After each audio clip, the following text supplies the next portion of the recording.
And I wanted to bring up two other complexities to Mr. Margolis's job.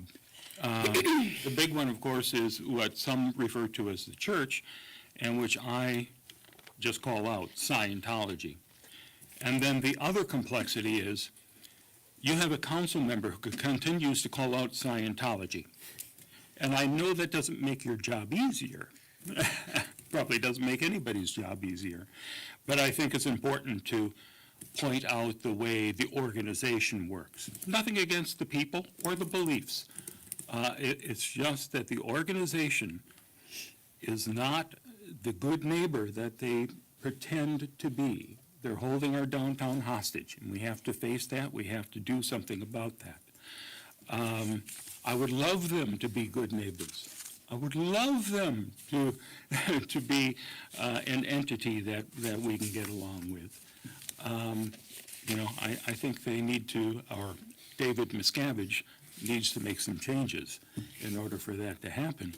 So, this complexity, at least for a few more months, is still on your plate. I wanted to say I really appreciated seeing the Red Ribbon Campaign folks up here today. They do great work. And anything that I say from this moment on does not reflect on them. Absolutely not.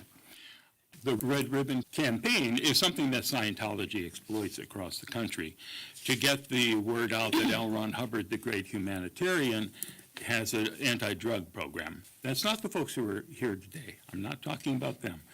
I just wanted to point out that, they use anti-drugs, that message, to get into public schools, and our schools do not allow them to bring the drug-free marshals into the schools to talk to the kids.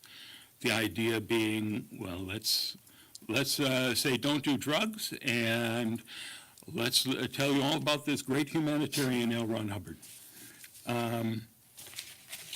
So along those lines, I say to kids, don't do drugs. I also say don't be fooled.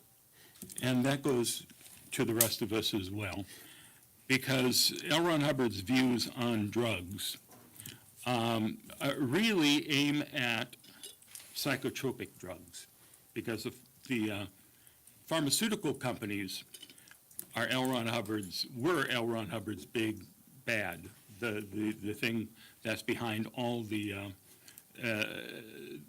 damage and cruelty that's been done for millennium. It's the psychiatrist and drugs. So I won't belabor this, but I've talked to families who have been just devastated by getting a member into Narconon, for instance, and they get kicked out within a day. The family's out $20,000. The patient is left at a bus stop. This is not good behavior. So I believe this is a council member mentioning Scientology again, and I apologize about that, but I wanted to make that point tonight. Thank you. Thank you.